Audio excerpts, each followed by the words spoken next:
Apmācību cikla Kā pārdot sevi pirmā puse ir par efektīvu komunikāciju un izcilu klientu servisu. Savukārt otrā puse par efektīvu pārdošanu un to, kā veidot attiecības ar klientiem, kā jauniem, tā esošiem.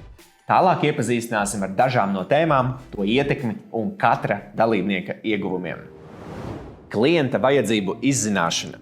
Runājot par efektīvu pārdošanu, ir būtiski izšķirt divus jēdzienus – padošana un pārdošana. Padevējs ir cilvēks, kas padod klientam to, ko klients prasa. Savukārt pārdevējs ir profesionāls, kas izzina klienta vajadzības, iedziļinās situācijā un tikai tad piemeklē atbilstošāko risinājumu. Apmācībās apgūsim, kas tad patiesībā ir efektīva klienta vajadzību izzināšana. Un bonusā iemācīsimies uzdot jautājumus klientam tā, lai cilvēks pats vēlētos pirkt mūsu pakalpojumus bez īpašas mūsu piepūles. Darbs ar iebildumiem. Iebildumi ir pilnīgi normāla pārdošanas procesa sastāvdaļa. Piemēram, mēs vēl padomāsim, vai šis mums būs pa dārgu. Un tas, vai klients tomēr pirks, ir atkarīgs no tā, cik efektīvi mēs spēsim uz šīm klienta bažām atbildēt. Efektīva pārdevēja arsenālā jābūt rīkiem, kā ar šiem iebildumiem un bažām tikt galā. Un vēl vairāk apmācībās parādīšu paņēmienus, kā atbildēt uz klientu gaidāmajiem iebildumiem, pirms klients tos ir pateicis skaļi. Darījuma noslēgšana.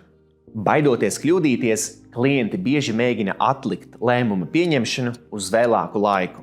Savukārt pārdevēja atbildība ir noslēgt darījumu un palīdzēt klientam pirkt pēc iespējas ātrāk. To varam efektīvi panākt, izpildot konkrētus soļus un secīgas darbības. Papildus tam apmācībās apskatīsim vairākus efektīvus rīkus, kas būtiski palīdz celt noslēgto darījumu skaitu. Veiksmīgs pirmais iespējas un uzticības radīšana. Nav būtiski, ko, kā un kam tu tirgo. Tev citiem vispirms ir jāpārdod sev pašu.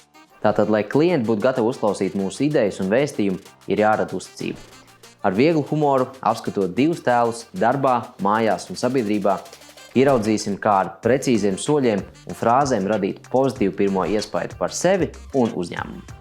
Telefona sarunas, e-pasti un WhatsApp. Ierasti šīs ir tēmas, kurās dalībnieki ierauga neapzināts un jau gadiem pieļautas kļūdas.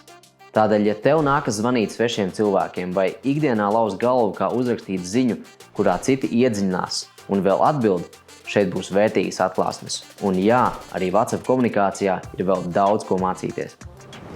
Laikā, kad visapkārt ir tik daudz idejas līdzīgu uzņēmumu, komunikācijas prasmes ir zelta vērtē. Tādēļ, ja tev ir svarīgi piesaistīt jaunus un sekmēt esošo klientu lojalitāti, aicinām iekāpt nākamajā komunikācijas un pārdošanas prasmju līmenī. Piezvani vai uzraksti jau tagad un pārunāsim visu tuvāk.